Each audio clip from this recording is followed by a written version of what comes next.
नमस्कार दोस्तों, स्वागत है आपका फाइट अगेंस्ट करप्शन में। और आज हम आए हैं ये कोटद्वार में ये चर्चा करने के लिए कि जो नगर निगम को बने हुए 5 वर्ष हो चुके हैं और इन 5 वर्षों में क्या बीजेपी, क्या कांग्रेस और क्या निर्दलीय इन लोगों ने क्या क्या काम किए और किस बेस पर इनको वोट मिलनी चाहिए, जो कि अब जो माननीय हाई कोर्ट ने राज्य सरकार को ये जिम्मा सौंप दिया है कि आप नगर निगम में चुनाव कराएं, जो नए मेयर के चुनाव होने हैं।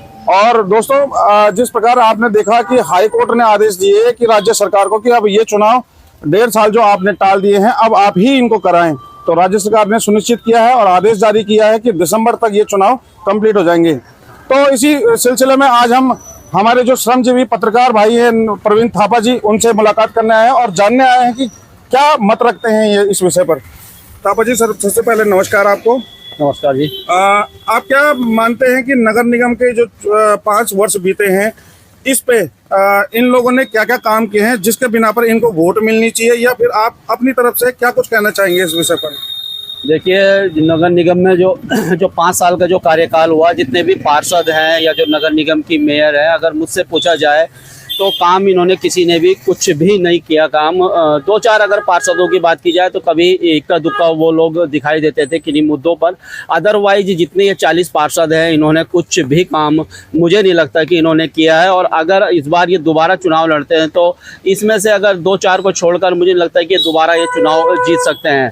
अगर पार्षद की बात की जाए तो पार्षद, देखिए, जितने भी होते हैं, चाहे पार्षद है, हम स्वयं पत्रकार जो होते हैं, हम समाज सेवी होते हैं। हम समाज के लिए, हमारे अंदर एक पीड़ा होनी चाहिए। अगर पार्षद एक चुनाव लड़ रहा है तो कम से कम उसे अपने गली मोहल्ले की जो साफ सफाई है, वहाँ पर जो निराश्रित गौवंश आज पूरे कोटद्वार में आप देख रहे हैं कि बहुत बड़ी गंभीर समस्या है, इस पर कोई भी कभी कोई काम नहीं कर रहा है। पार्षद कहता है यार मैं क्या कर सकता हूँ। आप इतना तो कर सकते हैं, आप 3-4 लोगों के साथ रहते हैं, आपकी बातों को एक बार आप नगर निगम में आप एप्लीकेशन दे सकते हैं, 2 बार दे सकते हैं, एसडीएम को दे सकते हैं, फिर आप विधायक से भी मिल सकते हैं। अगर आपके अंदर एक जज्बा होगा, काम करने की इच्छा शक्ति होगी, तो आप अपने क्षेत्र की समस्याओं के लिए विधायक से, सांसद से, एसडीएम से, डीएम से, नगर आयुक्त से, सभी से आप मिल सकते हैं। नगर निगम की जो मेयर है उनसे मिल सकते हैं। और उसके बाद अगर आपका वो काम नहीं हो रहा है तो जैसे संवैधानिक प्रक्रिया होती है और हम सभी को अधिकार है, ये लोकतंत्र है, आप धरने पे बैठ सकते हैं, आप आंदोलन कर सकते हैं अपने क्षेत्र की समस्याओं के लिए।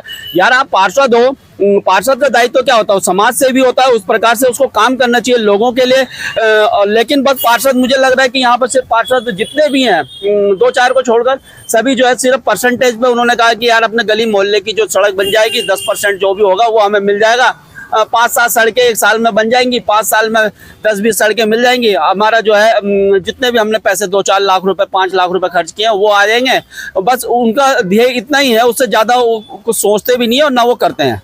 अच्छा, होता तो अच्छा ये कि अगर ये लोग, जैसे इनको 5 साल का कार्यकाल मिलता है, 1 साल में 1 अच्छा काम कर देते तो 5 साल में 5 अच्छे काम हो जाते हैं। तो आप क्या मानते हैं, उससे भी थोड़ा सा ये जो आसानियां हैं इनमें थोड़ी सी कमी आती है? मेयर की जो रिस्पॉन्सिबिलिटी है, ठीक है, मेयर का काम क्या है, नहीं मिल रहा है भैया। देखिए, नगर निगम में आप निराश्रित गौवंश देख रहे हैं। मैंने जैसे कहा, ये एक बहुत बड़ी समस्या है। जो हमारे जो बच्चियां जो मैं देखता हूँ कि जो ट्यूशन के लिए जाती हैं, जब गली मोहल्लों से जाती है, 2 वहाँ पर अगर गौवंश हैं तो बहुत बच्चे बचा के जाती है। महिलाएं हैं, बुजुर्ग महिलाएं हैं, बहुत सारे लोगों को डैमेज किया, उनको भी लोग डैमेज कर देते हैं। जैसे शाम को अब आप देखेंगे कि लोग जिस प्रकार से गाड़ी चलाते हैं, रफ ड्राइविंग करते हैं, लड़के हैं, वो बुलेट है या दूसरी चीजें हैं, उनको डैमेज कर देते हैं, उनको नुकसान हो रहा है, लोगों को नुकसान हो रहा है। जो बच्चियां हैं, ट्यूशन जाने वाली बच्चे हैं, महिलाएं हैं, उनको बहुत सारा नुकसान हो रहा है। और आप इसके कारण ये एक बहुत बड़ी समस्या है। नगर निगम इस समस्या पे, नगर निगम भी जो है फैले और यहाँ के जो विधायक हैं वो भी फैले इस पर। अच्छा, नगर निगम तो समय समय पर ये अपनी वीडियो और फोटोज के माध्यम से हमें ये भी बताता है कि उसमें उन्होंने कई बार गौवंश पकड़े हैं। हालांकि होते तो कुछ नहीं, 5, 6, 7 या ज्यादा से ज्यादा 10 गौवंश होते हैं, वो भी छोटे छोटे गाय। परंतु जिस प्रकार ये यहाँ पर नंदी महाराजों की इतनी भीड़ है, और आप देखो नींबूचौड़ के पुल पे जाओ, चाहे कोटद्वार में, चाहे नगर निगम में ही खड़े होकर देख लो आप, इंसान या गाड़ियों से ज्यादा तो ये निराश्रित गौवंश हो रखे हैं। तो नगर निगम को आप कहाँ देखते हैं, जबकि वो समय समय पर बताते रहते हैं कि हमने ये कार्रवाई की है इन पे? आप धरातल पे क्या देखते हैं इसको? बिल्कुल काम कुछ नहीं है। मैंने जैसा कहा है कि नगर निगम ने भी कुछ काम नहीं किया है, मेयर हमारी जो साहिबा हैं उन्होंने भी कुछ काम नहीं किया है। और मैं कह रहा हूँ ना कि ठीक है, आपको बजट नहीं मिल रहा, आपकी बातों को नहीं माना जा रहा है, तो आंदोलन कीजिए ना, लोग मैसेज तो दीजिए कि यार जनता ने आपको वोट किया है, कि आप जनता की चीजों को रख रहे हैं, प्रशासन तक रख रहे हैं, अपने जहां पर जिन चीजों के जो काम हो सकता है, आप विधायक से मिल रहे हैं, आप सांसद से मिल रहे हैं, आप अपने शहर के लिए छोड़िए यार कांग्रेस और बीजेपी, ये छोड़िए, आप अपने शहर के लिए यार बीजेपी के विधायक से मिल रहे हैं, सांसद से मिल रहे हैं, नगर क्या बोलते हैं शहरी विकास मंत्री से मिल रहे हैं। कभी इतना आपने सुना कि यहाँ की मेयर कभी किसी शहरी विकास मंत्री से मिली हो, या कोई उन्होंने एक मैसेज दिया हो, ज्ञापन दिया हो कि भाई मेरे शहर में ये चीजें नहीं है, निराश्रित गोवंश घूम रहे हैं, सड़कों की व्यवस्था सही नहीं है, साफ सफाई देखिए, नालियां, अभी बरसात में नालियों की सफाई हो रही है और कितनी दिक्कत लोगों को हो रही है, आप देखिए ये काम पहले क्यों नहीं हो रहा है। अच्छा, हमारी जो माननीय विधायक हैं श्रीमती रितु खंडूरी भूषण जी, 2.5 साल इनके कार्यकाल को हो चुके हैं, आप किस प्रकार देखते हैं इनका कार्यकाल? इन्होंने कुछ काम किए हैं धरातल पर, कोई विशेष काम किए हो तो जरा बताने का कष्ट करें। देखिए, जो कहूंगा सच कहूंगा और सच के सिवा मैं कुछ भी नहीं कहूंगा, ठीक है ना। तो मुझे रितु खंडूरी जी से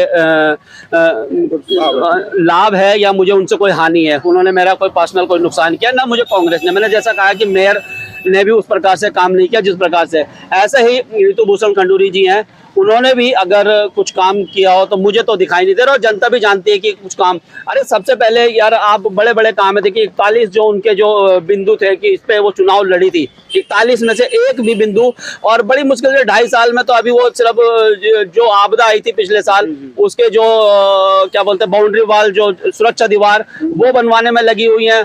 और साथ ही साथ जो है आपका देख ही रहे हैं मालन पुल, जो 70 से ज्यादा 1000 की आबादी वाला वो पूरा क्षेत्र है, और उसको अभी अप्रैल का गाइडलाइन दी गई है, अप्रैल तक बना। काम तो कुछ भी नहीं है यार। सबसे पहले मैं तो विधायक साहिबा से ये कहूंगा कि ठीक है, बड़े काम आपसे नहीं हो रहे यार, आप विधानसभा अध्यक्ष हो, कोटद्वार ने आपको कितना दिया, कोटद्वार से आप चुनाव जीते, और जीतने के बाद आप पहली उत्तराखंड की पहली जो है विधानसभा अध्यक्ष बनी, कितनी बड़ी। आपको तो यार कोटद्वार का ऋण जो है आप कभी चुका भी नहीं सकते कि इतना बड़ा पद आपको मिला। और मुझे नहीं लगता कि आने वाले भविष्य में मैडम को इससे बड़ा पद कभी मिलने वाला है, क्योंकि जिस प्रकार से काम है। और अगर चुनाव की बात की जाए तो मैडम जितने भी आपके इर्द गिर्द जो लोग घूम रहे हैं ना, आप सोच रहे कि उन्होंने आपको चुनाव जिताया है या आप अपने बल पे चुनाव जीती हैं। ये तो मोदी हर हर मोदी, घर घर मोदी। और दूसरा जो हमारे योगी आदित्यनाथ जी यहाँ पर आए थे, उन्होंने पूरी बाजी को पलट दिया है। आपको उनका शुक्रगुजार होना चाहिए, और ये सोचना चाहिए था आपको कि अब मैं धरातल पे ऐसे काम करूं कि आगे भविष्य में मुझे न तो हर हर मोदी, घर घर मोदी की जरूरत पड़े, न मुझे योगी आदित्यनाथ जी को यहाँ पर लाना पड़े। मैं अपने आप में इतनी सक्षम हो जाऊं, मैं कोटद्वार को ऐसा बना दूं, गढ़वाल का प्रवेश द्वार है कोटद्वार, हर चीज यहीं से सारी आस जगती है। पहाड़ पूरा टकटकी लगा के कोटद्वार की तरफ देखता है, लेकिन आपने उस कोटद्वार को आप कुछ भी नहीं कर पाई। जो काम पहले हुए थे वो भी धीरे धीरे डैमेज हो रहे हैं। आप कहीं भी चले जाइए, आप 6 महीने बाद आप जाइए किसी भी क्षेत्र में, उत्तराखंड में चले जाइए, कुमाऊं में चले जाइए, आपको कुछ बनते हुए दिखाई देगी। कोटद्वार आप आएंगे, यहाँ पर आपको हर 6 महीने बाद कुछ ना कुछ टूटते हुआ दिखाई देगा। तो इसकी रिस्पॉन्सिबिलिटी आप ही की है, आपको। और यहाँ पर कोटद्वार में जो है ऐसी जो हालत है ना, इसके लिए आपको 24/7 नेता चाहिए जो 24 घंटे यहाँ पर रहे। और फेलियर है अभी तक तो, 2.5 साल तक तो रितु खंडूरी जी का फेलियर है, इस पर कोई काम नहीं है, उन्होंने काम नहीं किया। अच्छा, अभी 15 अगस्त के दिन पर हमारे जो माननीय गढ़वाल सांसद जो जीते हैं श्री अनिल बलूनी जी, वो भी आए थे और उन्होंने एक घोषणा की कि ये जो मालन पुल क्षतिग्रस्त हुआ है विगत 1-1.5 वर्ष से, ये अप्रैल तक इसका काम हो जाएगा और हम इसका के लिए आएंगे। तो आप क्या मानते हैं कि जो खंडूरी जी ने जो वादा किया था जनता से कि दिसंबर तक ये पुल रेडी हो जाएगा, क्या वो झूठ था? तो देखिए, वो तो दिख ही रहा है ना, क्या कहते हैं, आप देख ही रहे हैं कि क्या उन्होंने कहा, क्या वो हो रहा है। मैंने जैसा कहा, वो इच्छा शक्ति, वो जज्बा, वो ईमानदारी, वो मेहनत से काम करने की आवश्यकता है नेताओं को भी, तभी जाके कुछ हो सकता है। और अगर इस काम को आपने इतना लंबा खींचा है तो कहीं ना कहीं फेलियर आप लोगों का भी है कि आप लोग ढंग से जो है अधिकारियों को मैनेज नहीं कर पाए हैं। और जहां तक अनिल बलूनी जी की बात है, अनिल बलूनी जी को मैं इतना नहीं जानता। देखिए, पर्सनली तो मैं किसी को भी नहीं जानता हूँ, ना रितु भूषण खंडूरी जी को जानता हूँ, ना मैं मेयर हेमलता नेगी जी को जानता हूँ। लेकिन मैं सिर्फ काम के आधार पर, यार मुझे जब काम, मेरी सड़क बनते हुए दिखाई देगी तो मैं अच्छा बोलूंगा, नहीं बन रही है तो मैं बुरा बोलूंगा। और जहां तक मैं अनिल बलूनी जी की बात करूं तो अभी उनका कार्यकाल शुरू हुआ है। अच्छा, एक बात अभी यहाँ पर जो मेरे पीछे घूमते हैं, मैं उनसे कहने का मेरा ये है कि यार ऐसा कब तक चलेगा, कैसे कैसे पीछे घूमोगे। और ये पीछे घूमने वालों के चक्कर में ही जो है ना, ये कोटद्वार का ये बेड़ा गर्क हो रखा है। जो कुछ लोग पीछे घूमते हैं, होता है कि अभी अनिल बलूनी जी आए थे पुल के उसमें, तो उन्होंने अधिकारियों से पूछा कि भाई ये पुल कब तक जो है बिल्कुल कंप्लीट हो जाएगा, कब बन जाएगा। तो उन्होंने अप्रैल की शायद गाइडलाइन दी, तो उन्होंने कहा मैं मई कह देता हूँ, है ना। तो उन्होंने कहा हाँ मई। अब जैसे उन्होंने कहा ठीक है मई, तो पीछे वाले बोले अनिल बलूनी जिंदाबाद। अरे यार इसमें अनिल बलूनी जिंदाबाद क्या, वो तो बोल रहे हैं ना कि अप्रैल में बन जाएगा। हाँ। तो बलूनी जी ने, तो इसमें तो यार अनिल बलूनी, ये पीछे वालों से ये चमचागिरी ने ना हमारे कोटद्वार का जो है सत्यानाश कर दिया। युवा मैं देख रहा हूँ यार, ये युवा क्यों पीछे उनके पड़ा हुआ है, क्या चक्कर है उनके पीछे जो पड़ा हुआ है। ठीक है, जो अच्छा है यार उसको अच्छा बोले ना। युवा तो बहुत बड़ी शक्ति होती है, युवा अपनी ताकत को पहचान नहीं पा रहा है यार। हम आज कोटद्वार वासी जो है ना अपनी ताकत को नहीं पहचान पा रहा है। अब उनके क्या लालच है, क्यों वो पीछे अनिल बलूनी जिंदाबाद, ऋतु खंडूरी जी जिंदाबाद, ठीक है जिंदाबाद भी कीजिए, मैं ये नहीं कह रहा हूँ कि मत कीजिए जिंदाबाद, लेकिन साथ ही साथ उन्हें अपने कोटद्वार की समस्याओं से भी अवगत कराइए। मैडम हमारे कोटद्वार में ये समस्या है, सर हमारे कोटद्वार में ये समस्या है। अनिल बलूनी जी के लिए अभी दिल्ली दूर है, अभी उनको काम करने दीजिए, फिर उनका भी आकलन करेंगे। 1 साल बाद उनका भी जो है रिपोर्ट कार्ड पेश करेंगे। अभी चलिए एक सवाल और पूछना चाहूंगा आपको कि इस उत्तराखंड से 8 सांसद हैं जो निर्वाचित होके गए हैं, आपके लोकसभा सांसद और राज्यसभा सांसद दोनों को मिलाकर इनकी संख्या 8 होती है। ये किस प्रकार आवाज उठा पा रहे हैं? जो अभी संसद लोकसभा का सत्र खत्म हुआ, एक सवाल भी हमारे 8 सांसदों में से किसी ने एक मुद्दे पे भी चर्चा नहीं करी। तो आप क्या मानते हैं कि ऐसे लोगों को अगली बार फिर जनता वोट देके जितवाएगी कि अब हमारी बात, उत्तराखंड की बात नहीं रख पा रहे हैं? इस पर आपका क्या मानना है? बस देखिए, अब नेता ऐसी हैं, क्या करोगे आप, नेता ही पैदा नहीं हो पा रहा अपने गढ़वाल में, सबसे बड़ी विडंबना यही है। नेता तो घर घर में है।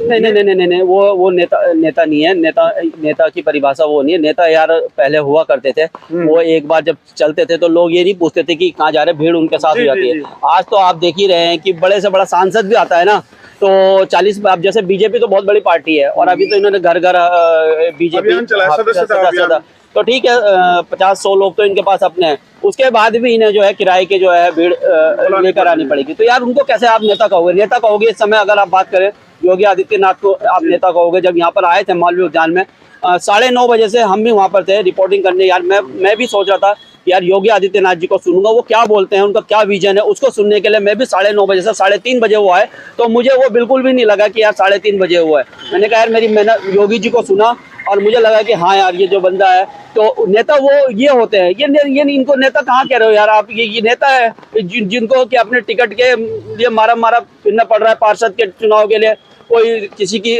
चमचागिरी कर रहा है कि मुझे मेयर का। अभी आप बीजेपी और कांग्रेस की बात कीजिए, कैसी इसमें यहाँ पर जुतम पेजार चल रही है। अंदर खाने लोगों को नहीं दिख रही है, लेकिन अंदर खाने बहुत ज्यादा एक दूसरे की ऐसी बुराइयां कर रहे हैं कि उसके पास इतने बंदे हैं। यहाँ पर 4 गुट कम से कम बीजेपी के बने हुए, ऐसे ही 4 गुट कांग्रेस के हैं। अब विरोध ऐसा होगा तो कैसे काम होगा? ये विपक्ष भी तो नालायक बनी हुई है ना, विपक्ष खुद 4 खेमों में बटी हुई है कांग्रेस। इनको जबकि एक होकर इसके लिए लड़ाई लड़नी चाहिए। आपने देखा, आपने जाना कि क्या विचार रखते हैं यहाँ हम श्री थापा जी की आप बात कर रहे हैं, जो कि एक श्रमजीवी पत्रकार है और समय समय पर हर समय कहीं न कहीं किसी न किसी मुद्दे पर ये चर्चा करते रहते हैं और हर समय ये अवगत कराते रहते हैं जनता को। जनता के जो परेशानियां हैं, दुख है, उनको अपने पेज के माध्यम से और अपने YouTube चैनल के माध्यम से ये लोगों तक लाते हैं कि आप भाई किसी तरह एकजुट हो जाओ, कोशिश करो। परंतु क्या ही कहें, जो बातें उन्होंने कही हैं, अगर आपके दिलो दिमाग पर कहीं उन्होंने छाप छोड़ी हो तो कृपया करके कमेंट के माध्यम से हमें सूचना दीजिए और बताइएगा कि इस पर क्या सुधार हो सकता है और अगर कुछ कार्य हो सकते हैं तो जनता किस प्रकार कार्य करे।